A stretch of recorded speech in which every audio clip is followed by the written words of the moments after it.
Men Gulixa Yoshmit, qizlik ism familiyam Gulixa Rasulova.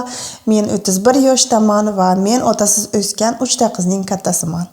Bu videoda men muallif sifatida kichik Gulixayo, o'smir Gulixayo va hozirgi ulg'aygan Gulixayoning o'sha odam haqidagi fikrlarni sizlarga aytib beraman. Men o odamni otam yoki dadam deya olmayman, afsuski. Chunki bu odam umuman meni hayotimda ishtirok etmagan va u odam deyishga hozir majburman. O'zbeklarni O'zbekistonda yashovchi ko'pchilik har xil pokoleniyasiga qarab, endi kechirasiz o'zbekcha so'zi esimdan chiqdi. Har xil fikrda bo'ladi, lekin men sizlarning fikrlaringizni hurmat qilganday, sizlar ham mening fikrimni hurmat qilishlaringizni juda ham xohlardim. Ki men balki sizlar o'ylaganchalik yaxshi odam emasdirman. Xo'sh, ketdik. O'sha odam yoshligimda, masalan, maktab paytlari o'zimni taniganimdan beri o'ta juda ham og'riqli mavzu bo'lib kelgan men uchun. Chunki biz otamizni juda ham kam ko'rardik. Hamma meni yoshimdagi hamma emas, ya'ni ko'pchilik bolalardek 90-yil to'lgan bolalarni ota-onasi ko'bisi Rossiyada ishlagan. Shu qator meni otam ham ko'p yillar davomida Rossiyada ishlagan. U har doim kelgan payti biza qisqa ko'rganmiz u odamni va men 3 yil ishlayman, tamom qaytib kelaman. Men 5 yil ishlayman, tamom qaytib kelaman. O'sha uyimni qurgan bo'laman deb har safar shu gapni eshitardik nima uchundir va bu 3 yil, 5 yil bilmayman, shu bilan men voyaga yetganimcha tugamay ketdi. Men qisqa nimalarni aytmayman, detallarni men bilmayman, chunki bu narsalar meni onamlar bilan ham bog'liq. Onamlar hayotlaridagi bu voqealarni aytib berishni xohlaylarmi, yo'qmi bilmayman. O'zimni o'sha bir maktab paytidagi voqeani aytib bermoqchiman. Masalan, men 8-mart kunini juda ham yomon ko'rardim. 8-martdan keyin kelganlar faqat otasi haqida gapirardi-da. Mani otam bu olib berdi, mani akam bu olib berdi, narsa olib berdi. Bizning oilamizda esa erkak kishi yo'q. Biz 3 ta qiz, onamlar. Men o'sha kuni yomon ko'rardim. Meni ko'p yig'it qilgan yoki o'sha birinchi bayramdan keyin kelgan kun lineyka bo'lganda men ko'p bora yig'laganman maktabda. Что bizning otamiz kelib sovg'a berib, ko'ylimiz ko'tarib madr qilmaganligi uchun. Keyin yoshligimdan xotiralarim juda ham negativ, afsuski, chunki ko'pchilik aytganda, ko'pchilik aytardi ham u zo'ravon va urag'on odam bo'lgan deb va o'sha zo'ravon, urag'on odamni qizi ekanligimni bilishim kerak edi, hamma tomondan bu gap aytilardi. Buni o'zim ham amalda ko'rganman.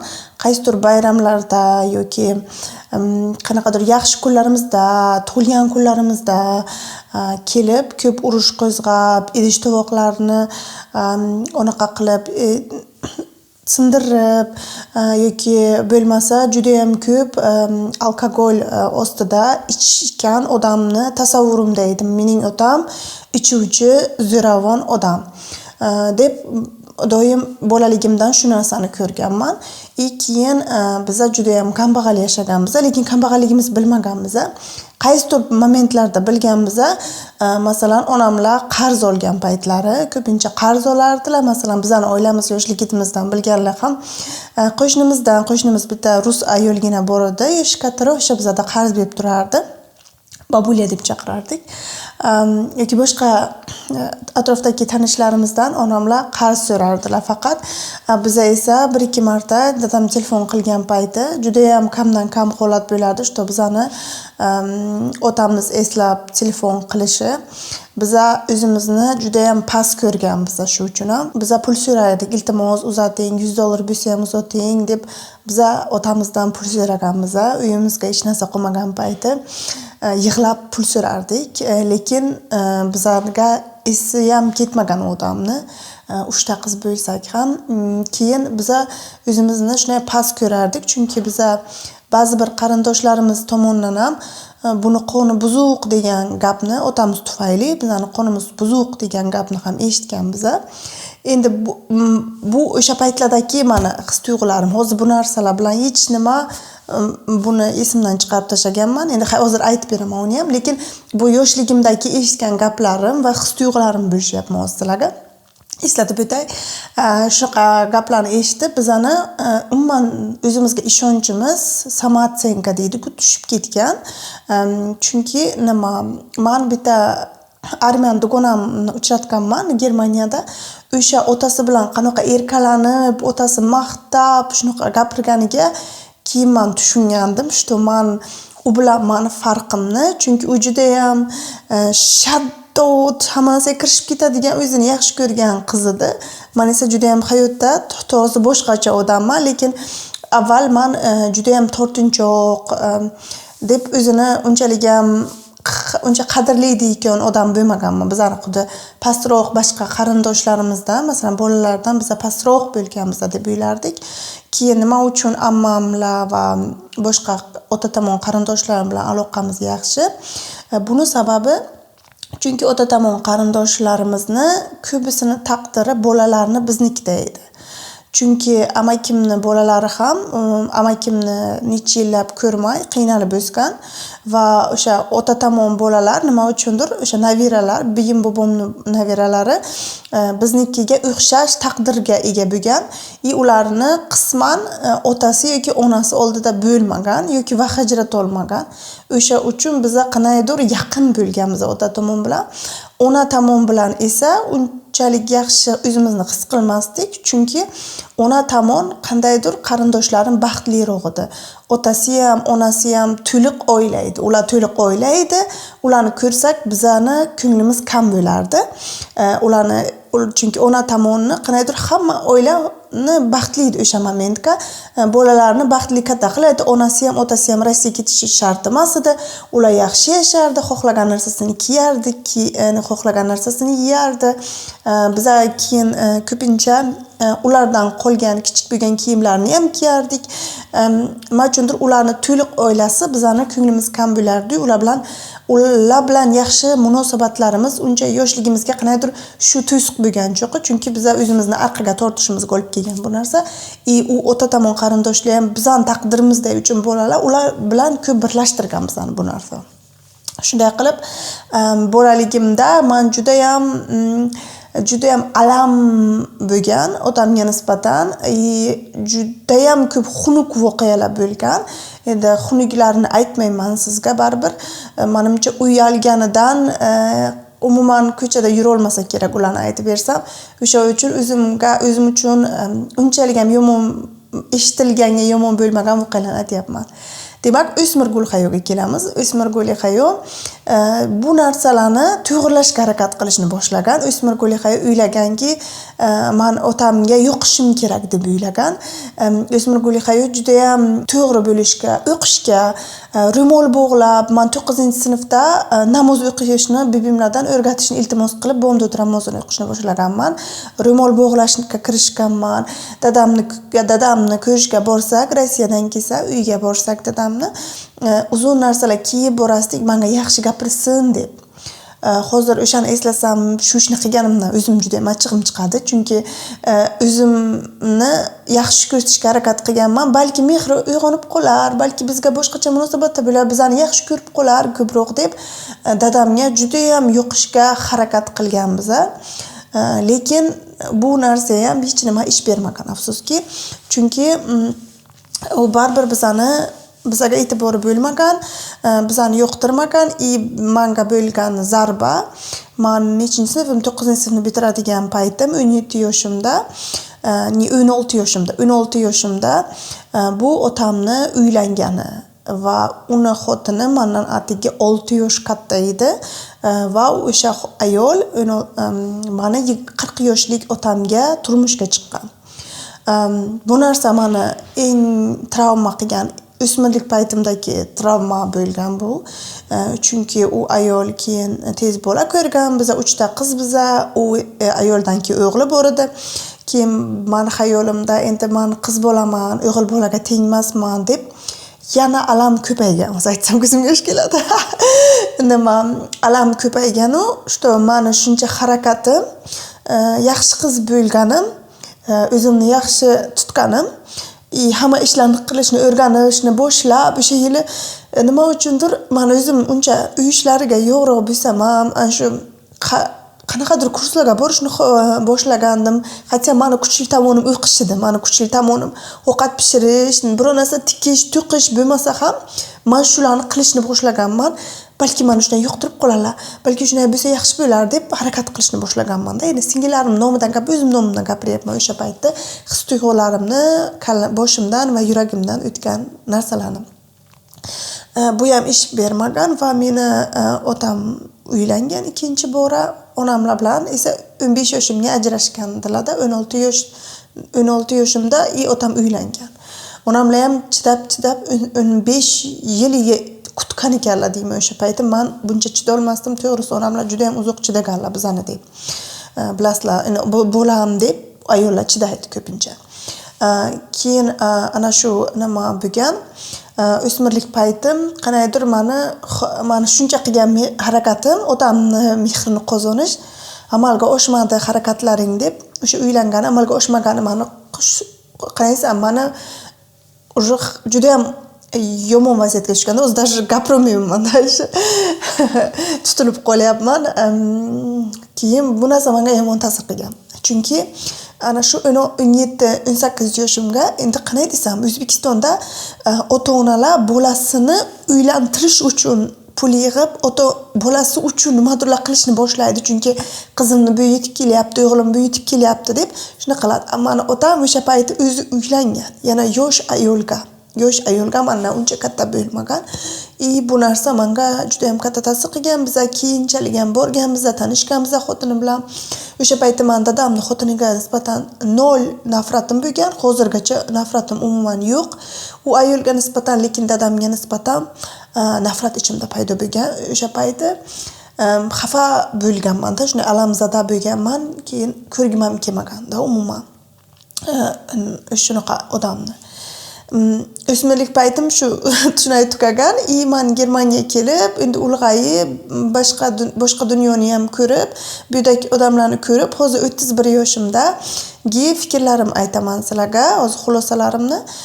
Bu yerda hozir men ulg'ayib katta bo'lgan sifatda otam sifatida emas, u ham katta yoshli voyaga yetgan odam, men ham katta yoshli voyaga yetgan odam sifatida fikrimni aytsam, chetdan-da. Bu yerda Germaniyada shunaqa odamlar borki, asosan erkaklar, ular hech qachon turmush qurmaydi. Ular biladi, ular hech qachon bolasi bo'lishni xohlamaydi. Ular aytadi, "Men bolam bo'lishini xohlamayman" deydi. Chunki ba'zi birovlar ota bo'lish uchun yaralmagan. Biror narsadan qo'rqmay aytmaydi. Kim bularga jamiyat sen bola ko'rishing kerak, masalan, o'zingni avloding davom ettirishing kerak, hech kim birovga bu yerda aytmaydi va ular yaxshi odam, lekin yaxshi ota emas. Shunday keyin ular hayotini o'tkazadi. Agar o'shanaqa odamlarning bolasi bo'lib qolsa, yaxshi bo'lmaydi. Chunki ular bolasiga qaramaydi, qaralmayman deb aytadi boshidan-da.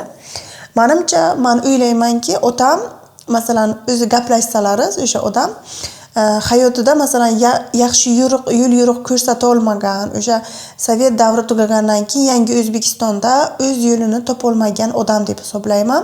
Chunki nima ish qilsa amalga oshmagan hayoti davomida. Men ko'p ishlar qilib ko'rganman, bizneslari, broiler tovuqlari, taksichilik, Rossiyada quruvchilarga bosh bo'lish. Masalan, otam xuddi ona tilida, rus tilida gapiradi, ona tilida, tojik tilida gapirgan, bizga o'rgatmagan afsuski. Va o'zbek tilida juda ham ko'rsalaringiz, yaqinda masalan uni istoriyasini bilmasalaringiz, juda ham hazilkash, simpatiyaga ega odam deb bilgan bo'lardingizlar. Men shu narsani masalan olganman deb o'ylayman, chunki odamlar menga ishonadi.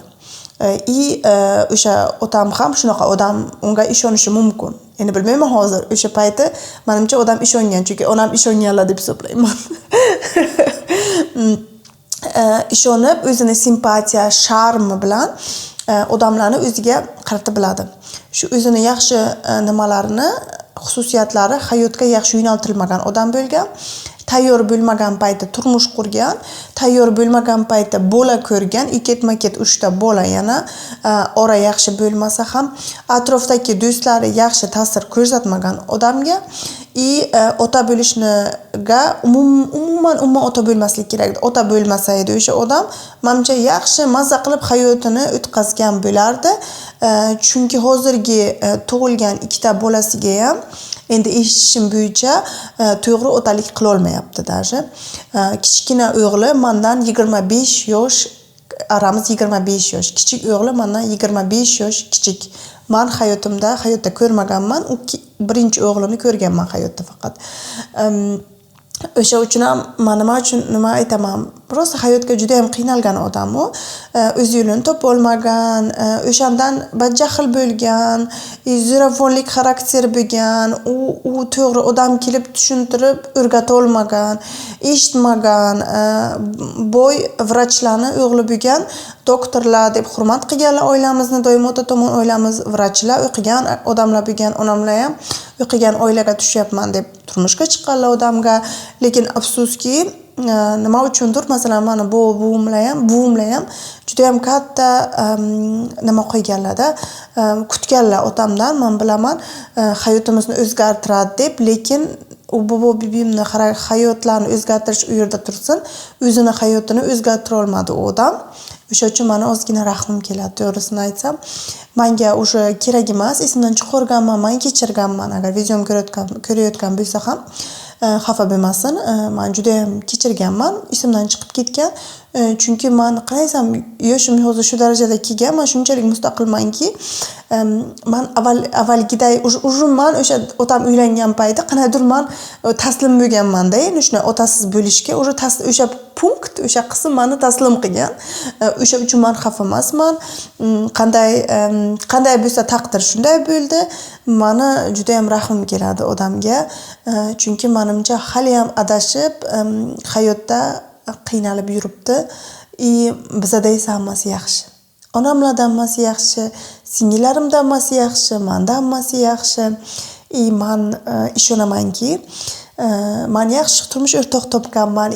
Biza, masalan, men turmush o'rtog'im otasi o'sgan, biza yaxshiroq ota-ona bo'lishga harakat qilamiz. Biz yaxshiroq ota-ona bo'lamiz, bolalarimizga ko'proq tushunamiz. Buvisi bo'ladi, buvasi ham bo'ladi, nemis qaynotam bu bilasizlar, juda ham xohlaydi nevaralari bo'lishni. O'sha uchun ham hammasi yaxshi bizada. Men otamni ayblamayman, yomonlamayman. Prosta endi boricha aytib berdim sizlarga qanday bo'lganini hammasini. Afsuski otam to'yimga ham kelmagan.